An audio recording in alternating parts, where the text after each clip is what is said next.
Ma vidéo d'aujourd'hui s'appellera Le temps qu'il fait le 26 janvier 2020.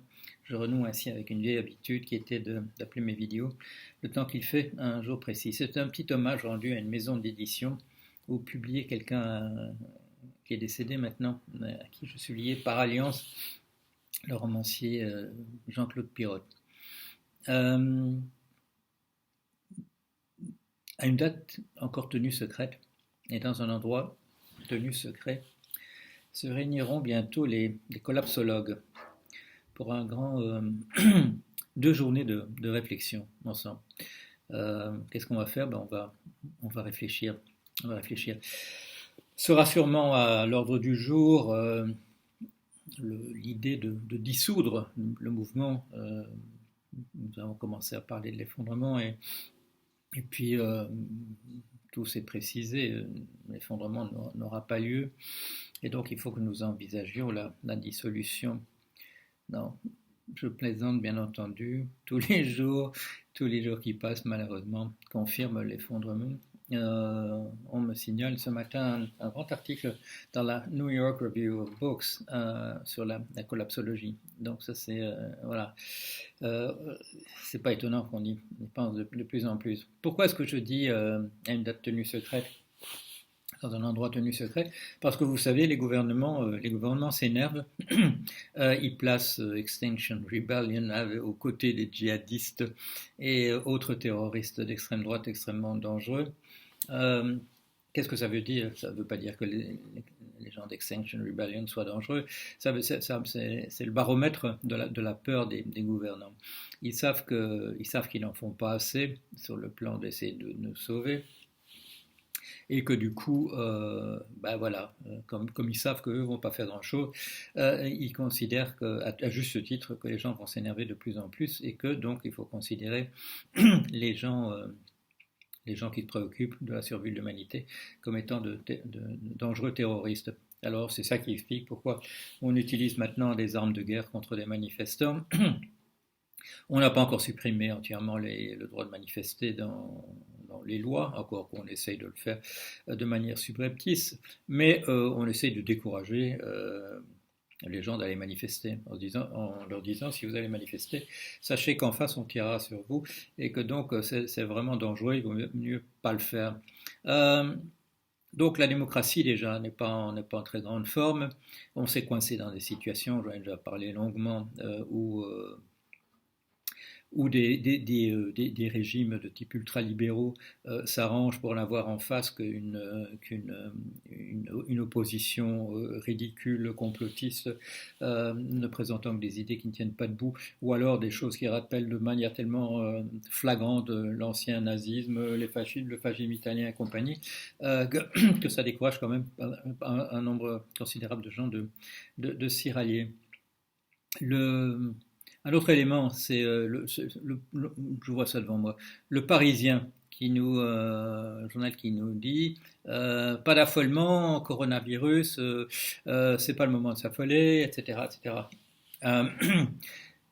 Quand les journaux vous disent c'est pas le moment de s'affoler, c'est que là aussi, bien entendu, il y a une inquiétude et que l'inquiétude est probablement fondée. Sinon, on n'en parlerait même pas. C'est une chose dont on parle, Vincent Burnand-Galpin et moi, dans le livre qui va paraître Comment sauver le genre humain. On parle des épidémies qui peuvent revenir, c'est des choses contre lesquelles on peut être désarmé, comme c'est le cas en ce moment en Chine et dans le reste du monde, parce que ça se répand assez rapidement devant ce coronavirus, cette nouvelle épidémie extrêmement dangereuse, c'est une pneumonie et il y a déjà un certain nombre de gens qui sont morts. Nous imaginons que nous savons exactement ce qu'il faut faire dans des cas comme ceux-là, et non, en fait non, quand c'est quelque chose de tout neuf et quand c'est un virus pour lequel on n'a pas de remède, on est désarmé. Vous allez voir dans quelques jours, on est le 26, ça paraît le 1er février, ça fait partie des chroniques que je fais dans le magazine Quinzaine, et ce sera intitulé La nature rend les coups. La nature rend les coups, c'est une citation d'une pièce d'un dramaturge américain fort oublié aujourd'hui, Robert et Sherwood, qui s'appelait la forêt pétrifiée. C'était une pièce à l'origine, lui c'est un dramaturge, on a fait des films de certains des scénarios, les choses qu'il a écrites, et en particulier il y a eu un film splendide avec Bette Davis, Leslie Howard, Humphrey Bogart, dans un de ses premiers rôles, à partir de cette pièce. Et dans cette pièce, il y a un intellectuel qui est plus ou moins suicidaire, il traverse le désert à pied, il est clair qu'il veut mettre fin à ses jours d'une manière ou d'une autre, il attend un accident pour cela, et l'accident c'est qu'il sera tué par Humphrey Bogart, un gangster en fuite, mais il sera tué à la demande, à sa propre demande. Et là, lui, il a une réflexion extrêmement, comment dire, cynique sur le rôle qu'auraient pu jouer les intellectuels qui n'ont pas joué, les illusions qui se sont faites sur la guerre que l'homme mènerait contre la nature. Et à un moment donné, il dit la nature rend les coups. Et le fait est là. Les nouvelles épidémies, la température qui monte, comme on le voit en Australie, et où malheureusement, comme on le voit, il y a des tentatives justement des pouvoirs ultralibéraux de nier, un déni absolu de ce qui est là et qui est pourtant flagrant et qui provoque la destruction de l'environnement, 1 milliard d'animaux sauvages tués, des êtres humains bien entendu tués aussi, et on voit ces quartiers entiers qui partent en flammes, comme on l'avait déjà vu dans le nord de la Californie il y a 2 ans. La nature rend les coups, les hommes ne sont pas préparés à ça du tout. J'étais sur l'autoroute l'autre jour, ça doit vous arriver aussi, et quand je vois ces fils ininterrompus de poids lourds, l'idée qu'on va pouvoir arrêter ça du jour au lendemain, oui, d'accord, et on fait comment à partir de là. Ce qui ne veut pas dire qu'il ne faut pas proposer des remèdes comme on le fait, comme ça va être le cas dans ce livre que Vincent et moi nous avons écrit. Mais il faut aussi se préparer à des plans B, des plans C, des plans D. Ça pourrait ne pas marcher avec l'opposition absolue des milieux d'affaires, avec l'opposition absolue des gouvernements ultralibéraux, avec les gouvernements populistes qui disent absolument n'importe quoi, donc ils sont très loin de proposer de véritables remèdes. Il faut vraiment réfléchir. C'est ce que nous avons essayé de faire, on va continuer de le faire, mais il faut réfléchir absolument à tout. On parle beaucoup ces jours-ci, je n'ai pas encore l'occasion de jeter un coup d'œil du livre de Todd, Emmanuel Todd, dont vous savez tout le bien que je pense. Quelqu'un me rappelait récemment l'invitation que je lui avais faite de venir parler à Bruxelles à la chaire dont je disposais à la VUB à Bruxelles. Sur le point qui est central à la réflexion de Todd sur l'économie, la finance, je ne suis pas d'accord. Ça fait longtemps un certain nombre d'amis à lui, il les réunit, on en a discuté, c'était une dizaine d'années. Il avait rassemblé un grand nombre de gens autour de l'idée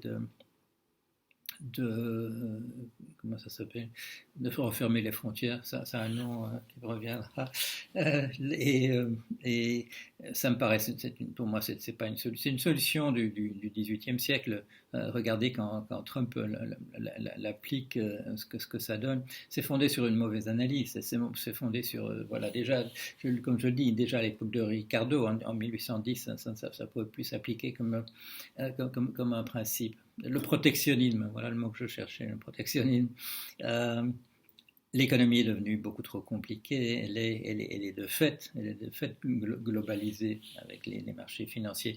Alors vous le savez, ça ne veut pas dire que moi je dis qu'il ne faut rien faire sur la finance, vous connaissez les mesures que je propose, revenir à l'interdiction de la spéculation qui était interdite par les lois dans le pays, dans 2 articles simplement, c'est très facile à remettre en place. La taxe Sismondi, comme je l'appelle, la taxe robot, pour dégager de la richesse de la richesse pour la communauté dans son ensemble à partir de la richesse créée par les machines qui a remplacé les êtres humains, une véritable constitution pour l'économie. Excusez-moi. un certain nombre de mesures, le Bancor, l'avènement d'une monnaie internationale. Il y a des tas de moyens modernes pour remettre la finance au pas, pour la remettre au service de la communauté dans son ensemble, pour empêcher la prédation de sommes extraordinaires par la spéculation qui servent simplement à fragiliser le système par des grands paris entre banquiers. Il y a des choses à faire, mais pas des choses primitives, je dirais, des choses qui ratent leur objectif, qui vont avoir l'air de produire quelque chose. Regardez les remontants de Trump.